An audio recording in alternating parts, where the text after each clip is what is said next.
મુખ્યમંત્રી ભૂપેન્દ્ર પટેલે રાજ્યની આંગણવાડીઓમાં નવી નિમણૂક મેળવી રહેલી 9000થી વધુ આંગણવાડી કાર્યકર અને તેડાગર બહેનોને મહિલા અને બાળ વિકાસ મંત્રી ડોક્ટર મનીષાબેન વકીલની પ્રેરક ઉપસ્થિતિમાં મહાત્મા મંદિર ગાંધીનગર ખાતે નિમણૂક પત્ર એનાયત કર્યા હતા।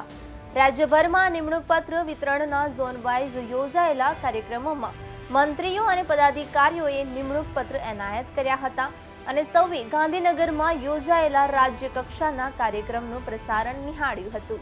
મુખ્યમંત્રીએ નવનિયુક્ત આંગણવાડી કાર્યકર અને તેડાગર બહેનોને અભિનંદન પાઠવતા જણાવ્યું હતું કે આંગણવાડી એ બાળકના ઘડતરનું પ્રથમ પગથિયું છે। દેશના ભવિષ્ય સમાન નાના ભૂલકાઓના સમૃદ્ધ વિકાસની અતિ મહત્વપૂર્ણ જવાબદારી સૌ આંગણવાડી બહેનોએ નિભાવવાની છે। એક સમયે જૂના પુરાણા મકાનો, પંચાયત ઘરો અને મંદિરોમાં ચાલતા બાળ મંદિરોની સ્થિતિ બદલવા માટેનું વિઝન આપીને નરેન્દ્રભાઈ મોદીએ ગુજરાતમાં સંપૂર્ણ સુવિધાયુક્ત આંગણવાડી ઘર નિર્માણ કરાવ્યા છે। તેના પરિણામે આજે રાજ્યમાં 53,000થી વધુ આંગણવાડી કેન્દ્રો કાર્યરત છે તેમ ભૂપેન્દ્ર પટેલે જણાવ્યું હતું।